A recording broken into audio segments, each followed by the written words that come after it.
Opération Printemps Bronca, présentation des chargés de mission.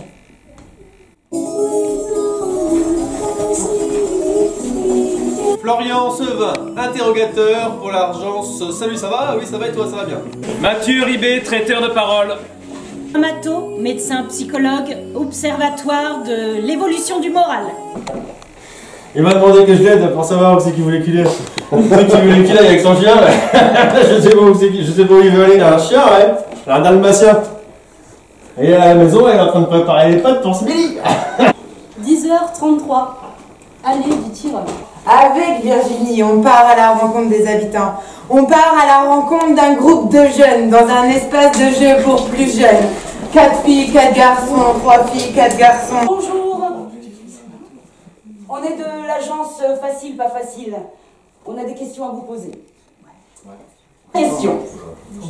Y a-t-il quelque chose de plus important que la famille? Tous en chœur, ils répondent la même chose. Il n'y a rien de plus important que la famille. Sauf Noah qui ressort du lot. Non, en vrai, c'est les potes. Franchement, la famille, moi, je m'en bats les couilles. D'ailleurs, mon daron, je vais le crever. Est-ce que pour vous, c'est utile de donner des punitions? Et si oui, comment?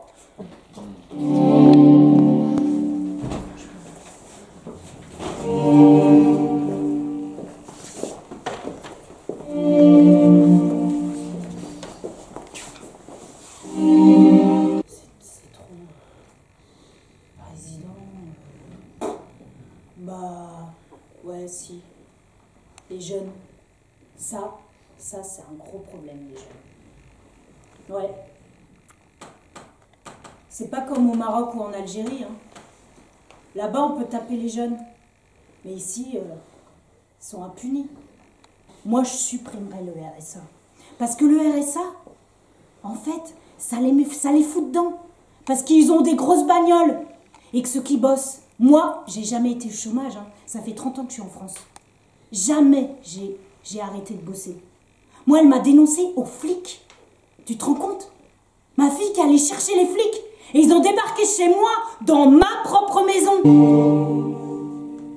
Nous avons essayé de reproduire avec le plus de pudeur possible tous ces gens différents qui font société.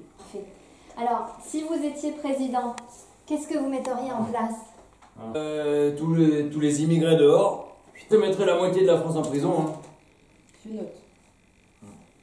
Le procureur, je lui ai dit, bah, t'as qu'à aller baiser ta mère. Et puis, alors, il me dit, bah, je peux pas, c'est ma mère. Alors moi, je lui réponds, bah, moi, je peux le faire parce que c'est pas ma mère. Si j'étais président, l'amour, ce serait le Graal. Si j'étais présidente, j'abolirais tout. Si j'étais président, je rétablirais l'ISF. Si j'étais présidente, je mettrais l'armée dans les cités. Si j'étais président... Et si j'étais président, je favoriserais l'accès aux études. Si j'étais présidente, je créerais de l'emploi pour les jeunes. Si j'étais président, je les laisserais pas traîner dans la rue. Si j'étais président, je ferais le vide. Si j'étais président, je dégage ceux qui foutent le bordel. Si j'étais présidente, je supprimerais le RSA. Si j'étais président, je supprimerais le Covid, mais je sais pas trop comment. Si j'étais présidente, je me barre direct à Amsterdam. Si j'étais présidente, je courrais après le temps perdu. Si j'étais président, tout le monde serait heureux. Mais faut pas rêver. Si j'étais président, je taxerais les banques pour financer le chômage et les retraites. Si j'étais président, je garderais liberté, égalité et fraternité, mais je le ferais vraiment respecter. Si j'étais président... Bientôt on sera mariés. Le 22 mai.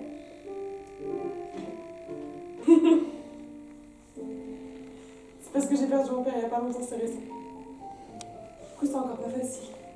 De toute façon moi je peux pas mettre de robes courtes parce que j'ai des traces sur les jambes. J'ai des coups de marteau en fait, et des coups de tournevis.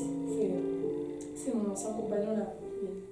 Il m'a planté ici, il m'a cassé le nez, il m'a déformé la mâchoire. Je sais pas si vous voyez, j'ai la mâchoire déplacée en fait. Et il m'a mis des coups de tournevis comme ça, du coup j'ai des marques. Du coup je peux pas mettre des petites robes, tout ça.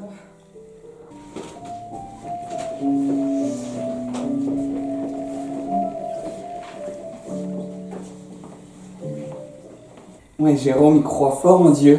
Et c'est important pour lui parce que quand il est malheureux, quand il va pas bien, quand il se sent mal, eh bien, il prie Dieu et c'est le seul moment où ça lui redonne un coup de boost. Et...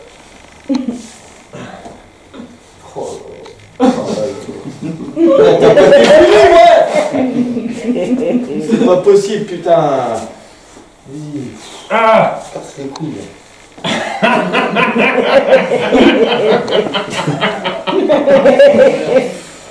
Hey, c'est bien que j'aime pas travailler parce que sinon, j'irai chercher une entretien d'embauche comme ça.